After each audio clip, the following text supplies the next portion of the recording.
نویں تاریخ آل حسین پر وہ قہر لے کر آئی کہ الامان، بچوں میں اب رونے کا بھی دم نہ رہا۔ پھٹی پھٹی آنکھوں سے دیکھتے، خشک ہونٹوں پر زبان پھیرتے، پھر غشی طاری ہو جاتی۔ سکینہ بلک بلک کر دم بھر کر خاموش سہم کر رہ گئی تھیں۔ خیموں کے باہر تو آگ برس رہی تھی۔ شام ہوتے ہی ابن سعد نے جنگ کی تیاریاں شروع کر دی اور حسین پر حملہ کر دیا۔ امام حسین عصر کی نماز کے بعد خیمے کے دروازے پر تلوار کا سہارا لیے گھٹنوں پر سر رکھے کسی سوچ میں ڈوبے ہوئے تھے۔ کچھ تھکان سے نیند کا غلبہ تھا، کچھ پیاس کی بے ہوشی طاری تھی۔ اچانک حملہ ہو گیا۔ ابن سعد نے تیر جوڑ کر آل رسول کے خیموں کی طرف مارا اور چلایا، لوگوں گواہ رہنا، پہلا تیر میں نے ہی مارا ہے۔ سب نے اس کی بہادری اور جواں مردی کی خوب جی کھول کر داد دی۔ گھوڑے کی ٹاپوں سے میدان کربلا ہلنے لگا۔ فوج کا شور سن کر زینب گھبرا گئیں۔ بھائی حملہ ہو گیا۔ امام نے چونک کر آنکھیں کھولی، بہن کو تسلی دی۔ خاموش رہو زینب، یہ حواس کھونے کا وقت نہیں۔ ابھی میری جو آنکھ لگ گئی تو خواب میں دیکھا نانا جان کھڑے ہیں، کہہ رہے ہیں حسین کب آ رہے ہیں۔ زینب منہ ڈھانک کر رونے لگیں۔ اتنے میں عباس بھی آ گئے۔ کیا حکم ہے آقا؟ ذرا جا کے ان لوگوں سے پوچھو، یہ اچانک حملہ اور وہ بھی بچوں اور عورتوں کے خیموں پر، یہ عرب قوم کی رسم تو نہیں؟ اعلان جنگ کی بھی توفیق نہ ہوئی، ایک دم حملہ کر دیا۔ عباس نے 20 سوار لیے، دشمن کی طرف چلے۔ انہیں آتا دیکھ کر لشکر نے ہاتھ روک لیے۔ سمجھا شاید صلح کا پیغام لے کر آ رہے ہیں۔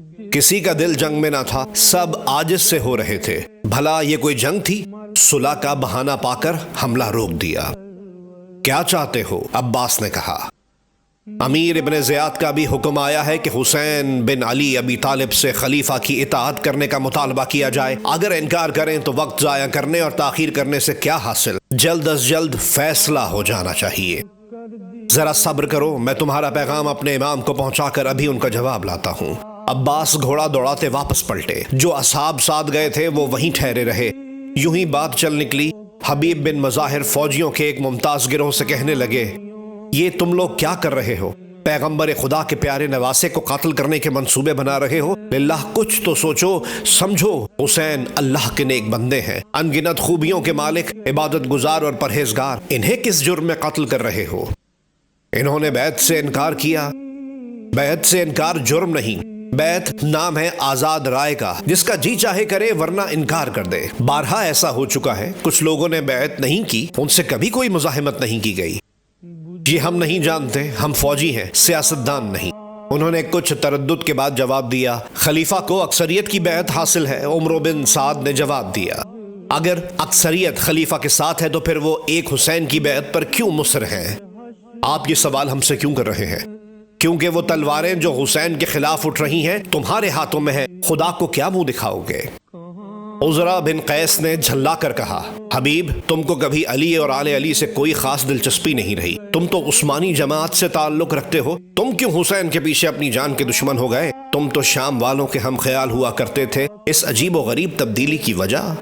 حبیب ابن مظاہر تھوڑی دیر سوچتے رہے، پھر بولے، تم کہتے ہو تو سوچتا ہوں، واقعی مجھے حسین سے دشمنی نہ سہی، کبھی کوئی خاص عقیدت بھی نہ تھی، نہ میں نے انہیں جانے کے لیے خط لکھے، نہ کبھی ان کی حمایت میں آواز اٹھانے کا خیال آیا۔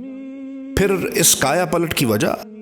راستے میں ملاقات ہو گئی، انہیں دیکھ کر بے ساختہ رسول خدا یاد آ گئے۔ وہ حسن و حسین سے کس درجہ محبت کرتے تھے، اور جب حسین نے بتایا کہ حالات کس درجہ ان کے خلاف ہیں تو میرا جی نہ مانا کہ منہ چھپائے بیٹھا رہوں اور میرے آقا کے نواسے یوں صحراؤں کی خاک چھانے۔ پھر جب حسین نے ساتھ چلنے کو کہا تو جی نہ مانا اور بخوشی تیار ہو گیا۔ بس اتنی سی کہانی ہے۔ مگر ہم نے تو سنا ہے کہ حسین بجائے فوج جمع کرنے کے ساتھ آنے والوں کو سمجھا بجھا کر لوٹا دیتے ہیں، وہ آپ کو کیوں ساتھ آنے کی دعوت دیتے؟ جبکہ آپ معاف کیجئے گا اتنے ضعیف بھی ہو چکے ہیں، کوئی خاص مارکا تو سر نہ کر لیں گے۔ ہاں یہ بھی ٹھیک کہتے ہو، مگر ضرور کوئی مصلحت ہوگی۔ اور رہی میرے بڑھاپے کی بات، تو اگر حسین مجھے نکما سمجھتے تو ساتھ کیوں لاتے؟ اس لیے ضرور کوئی خاص بات ہے جو انہوں نے مجھے منتخب کیا۔ خیر تم خاطر جمع رکھو، اس بڑھاپے میں بھی تم جیسے روبہ خصلت پہلوانوں کے چھکے چھڑا سکتا ہوں۔ ارے اس بڑھاپے میں تو کونے میں بیٹھ کر عبادت کیجیے۔ حسین جیسے انسان پر جان قربان کرنا خود ایک عظیم عبادت ہے۔ وہ انسانی حقوق جو خدا نے انسان کو سونپے ہیں، اگر کوئی شیطان صفت ہم سے چھیننا چاہے اور ہم دم سادھے بیٹھے رہیں، یہ ہماری بزدلی اور نکمے پن کا ثبوت ہوگا۔ یہ باتیں ہو رہی تھیں کہ عباس آ گئے۔ امام فرماتے ہیں کہ شب بھر کی مہلت دو، صبح جو جی میں آئے کرنا تمہیں اختیار ہوگا۔ شمر کو عمرو بن سعد پر جاسوسی کرنے کے لیے تعینات کیا گیا تھا کہ اگر ان کے رویے میں ذرا سی بھی نرمی نظر آئے تو فوراً ان کے خلاف حفاظتی اقدام کیا جائے۔ انہیں شمر کی صورت سے وحشت ہو رہی تھی۔ اپنی فرما برداری ظاہر کرنے کے لیے حسین کے خلاف اور زیادہ سختی سے کام لے رہے تھے تاکہ شمر مخبری نہ کر دے کہ ان کے دل میں آل رسول کے لیے جگہ ہے۔ انہیں اپنے مستقبل کی بہت فکر تھی۔ وہ شہنشاہ جو دغا اور فریب سے، غداروں اور نمک حراموں کی مدد سے تاج و تخت حاصل کرتے ہیں، انہیں کبھی ان پر بھروسہ نہیں ہوتا۔ وہ سمجھتے ہیں کہ یہ حوالی موالی سب بیکار ہیں، صرف مکر و فریب ہی سے حکومت حاصل کی جا سکتی ہے۔ انہیں چاروں طرف مطلبی اور دھوکے باز ہی نظر آتے ہیں۔ جس پر ذرا سا بھی شبہ ہو فوراً قتل کر دیا جاتا ہے یا انہیں ایک دوسرے پر جاسوسی کرنے اور ہر قول و فعل پر نگاہ رکھنے کے لیے مقرر کر دیا جاتا ہے۔ اس طرح بھائی بھائی کا دشمن ہو جاتا ہے، مخبری سے عروج اور عہدے ملتے ہیں۔ عمرو بن سعد پر شمر کو مقرر کیا گیا تھا، خود شمر کی گردن پر دوسرے شیطان سوار تھے۔ یہ سلسلہ اوپر تک پہنچا ہوا تھا۔ اس ماحول میں حسین ابن علی کے وجود کی کوئی کھپت نہ تھی۔ شمر کی خوشنودی حاصل کرنے کے لیے وہ ہر بات میں اس کی رائے لیتے تھے کہ کبھی لپیٹ میں آ جائیں تو اپنے ساتھ اسے بھی گھسیٹ لے جائیں۔ جب امام حسین نے ایک شب کی مہلت مانگی تو پوچھا، شمر تمہاری کیا رائے ہے؟ مہلت دینا پڑے گی، عرب قوم پناہ مانگنے والوں کو پناہ دینے سے گریز نہیں کرتی۔ ایک شب کی مہلت کے لیے انکار کر دینا ہمارا دستور نہیں، کافر بھی مہلت مانگے تو دینا پڑتی ہے، یہ تو پیغمبر خدا کے نواسے ہیں۔ غرض ایک شب کی مہلت مل گئی اور بڑھتی ہوئی فوج اطمینان کا سانس لے کر پیچھے ہٹ گئی، مگر سب شش و پنج میں پڑ گئے۔ امام نے مہلت کیوں مانگی؟ کیا کہیں سے فوج آنے کی امید لگائے بیٹھے ہیں؟ حسین ابن علی نے جو اپنی خودداری کو بالائے طاق رکھ کر ظالموں سے ایک شب کی مہلت مانگی تو اس لیے نہیں کہ انہیں کہیں سے فوجی امداد کی امید تھی یا اپنی مختصر سی فوج کو کچھ جنگی ہدایات دینی تھی، وہ تو بس یہ آخری شب اپنے دوستوں اور عزیزوں کی صحبت میں گزارنا چاہتے تھے۔ پھر ہنگامہ جنگ میں کب مہلت ملے گی؟ جب شہزادی شب خاندان سادات کی ذبوحالی پر گریاں ماتم کنا سیاہ زلفیں بکھرائے ہوئے آئی تو یہ چہار طرف غل ہوا، لو پیاسے حسین کی شہادت کی رات آ گئی۔ جناب امیر کی روح پیاسی اور بے قرار میدان کربلا میں سرگرداں تھی، فضا سوگوار تھی۔ اس رات پیغمبر اسلام کے خاندان نے کیا کیا صعوبتیں اور غم سہے، خدا دشمن کو بھی ایسی اندھیاری رات نہ دکھائے۔ غم و اندوہ سے چاند کا چہرہ اترا ہوا تھا، ستارے مردہ انسانوں کی بے نور آنکھوں کی طرح ٹمٹما رہے تھے، حور و غلما ماتم کنا تھے، خدا ایسی ہولناک شب پھر نہ لائے۔ آل رسول کے خیموں پر غم و ہراس کے بادل چھا رہے تھے، فضا میں ہلچل تھی، آندھی ایسے جی چھوڑ کے چل رہی تھی، درندوں کی دھاڑ سے سہمے ہوئے بچے ماؤں کی گود میں سمٹ آئے تھے۔ ہر لمحہ یہی لگتا تھا کہ اب ڈر سے ان کا دم نکل جائے گا۔ بیبیاں خاموش آنسو پیے اپنے بچوں کو کلیجے سے لگائے ہوئے بہلا رہی تھیں، دعائیں پڑھ پڑھ کر پھونک رہی تھیں۔ سب سے زیادہ زینب بنت علی مضطرب تھیں، سر شام ہی سے موترا ہوا تھا، مسلسل آنکھوں سے خون کے آنسو جاری تھے، جان حزیں پر ایک کرب ستاری تھا، کبھی تڑپ کر اٹھ بیٹھتی پھر تھک ہار کر گر جاتی۔ جب کلیجے پر چھریاں سی چل رہی ہوں تو چین کیسے آ سکتا ہے؟ اس وقت سب دوست احباب، بھانجے بھتیجے اور بیٹے حسین کے وسیع خیمے میں جمع تھے۔ جنہیں اندر جگہ نہ ملی وہ ادھر ادھر کھڑے یا بیٹھے تھے۔ خیمے کے سب پردے اٹھا دیے گئے تھے۔ امام کے ایک پہلو میں علی اکبر تھے، دوسرے بازو قاسم ابن حسن تھے۔ عباس کے چھوٹے بھائی جعفر عبداللہ اور عثمان بیٹھے تھے، ان کے پاس ہی اون اور محمد بیٹھے تھے، خود عباس سامنے مؤدب دوزانوں بیٹھے تھے۔ سب نے یک زبان ہو کر بار بار وفاداری اور جانثاری کی قسمیں کھائیں۔ امام حسین ابن علی نے بڑے پیار سے اپنے عزیزوں اور دوستوں پر نظر گھمائی، ان کا مرجھایا ہوا چہرہ یک لخت تر و تازہ پھول کی طرح کھل اٹھا۔ تاریخ گواہ ہے کہ میرے دوستوں جیسے مخلص دوست اور میرے عزیزوں جیسے پیارے کبھی یوں ایک جا جمع نہیں ہوئے۔ آج تمہیں اپنے پاس پا کر مجھے اپنی قسمت پر ناز ہو رہا ہے۔ میرا سر غرور سے بلند ہے، میرے پاس وہ الفاظ نہیں جن سے تمہارا شکریہ ادا کر سکوں۔ تمہاری غمخواری اور محبت سے بڑھ کر دنیا میں میرے لیے کوئی لشکر نہیں، کوئی ہتھیار نہیں۔ پھر حسین نے حکم دیا سب چراغ گل کر دیے جائیں۔ اندر باہر گھور اندھیرا چھا گیا، صرف امام کی آواز ایک نورانی آبشار کی طرح خاموشی کو اجاگر کرتی ہے۔ اس وقت جو کچھ تم مجھے دے رہے ہو اس کا نیم البدل نہیں، خدا ہی میرا یہ قرض اتار سکتا ہے۔ ابھی تو مجھے کچھ موہوم سی امید تھی کہ حالات زیادہ خراب نہ ہوں گے۔ وطن چھوڑ دینے کے بعد مجھے دنیا چھوڑنے پر مجبور کیا جائے گا۔ میں سکون سے ایک غیر معروف کونے میں ایک پرامن شہری کی زندگی گزار سکوں گا، لیکن اب یہ امید بھی ختم ہو گئی۔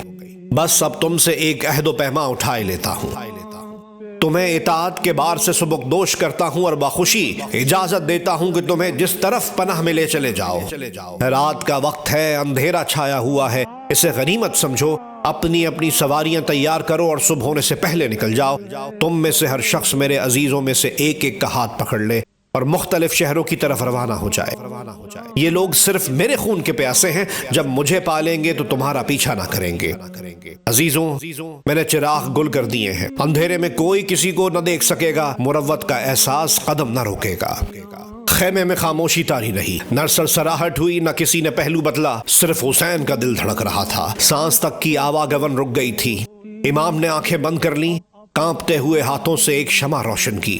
اس آخری شمع کی روشنی میں جو امام نے اپنے ہاتھ سے آخری بار روشن کی، انہوں نے دیکھا سب اسی طرح اپنی اپنی جگہ پر موجود ہیں، کوئی اپنی جگہ سے ہلا بھی نہیں۔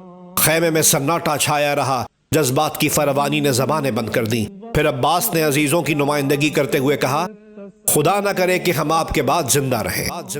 پھر مسلم بن اوصبہ نے کہا، یا حسین، خدا کی قسم ایسا ہرگز نہ ہوگا، آپ کے دشمن میرے دشمن ہیں، جب تک میرے ترکش میں تیر ہیں، ہاتھ میں نیزہ اور تلوار ہے، میں ان نابکاروں سے لڑتا رہوں گا۔ اگر میرے ہتھیار ناکارہ ہو گئے تو ان پر پتھر برساؤں گا۔ اگر مجھے 70 بار قتل کیا جائے، پھر دوبارہ زندہ کر کے میرے جسم کو شعلوں کی نظر کر دیا جائے، پھر جل جانے کے بعد میری راکھ کو دشت و بیاباں میں منتشر کر دیا جائے، تب بھی میں آپ کے دشمنوں سے لڑتا رہوں گا۔ آپ کا ساتھ میں ہرگز نہ چھوڑوں گا۔ ہم میں سے کسی کو اپنی جان آپ سے زیادہ پیاری نہیں۔ اس جنگ سے ہٹنا اپنے ضمیر سے فرار ہے۔ ہمیں مجبور نہ کیجیے، ہم آپ کا حکم ہرگز نہ مانیں گے۔ اور یہ احساس کہ ہم اپنے عزیز ترین دوست اور آقا سے نافرمانی کر رہے ہیں، سہان روح بن رہا ہے۔ للہ ہم پر سے یہ پابندی اٹھا لیجیے۔ امام کی آنکھوں سے بے اختیار آنسو بہنے لگے۔ وہ خاموش اس شمع کو دیکھتے رہے جو دنیا میں انہوں نے آخری بار روشن کی تھی۔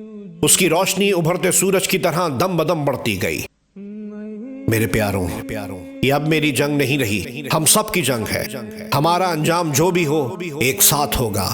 آج ہم الگ الگ افراد نہیں، ایک مضبوط ارادہ ہے، انمٹ یقین ہے، اس شمع کی طرح روشنی کا مخزن ہے۔ فتح آخر میں ہماری ہوگی۔ پھر انہوں نے باری باری سب کو گلے لگایا اور کہا، آؤ اپنے بچوں سے بھی دو باتیں کر لیں۔ اور شمع جگمگاتی رہی۔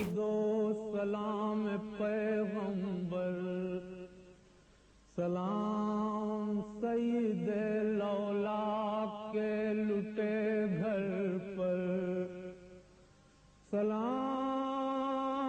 محسن اسلام خستتن لاشو، سلام تم پر شہیدوں کے بے کفن لاشو۔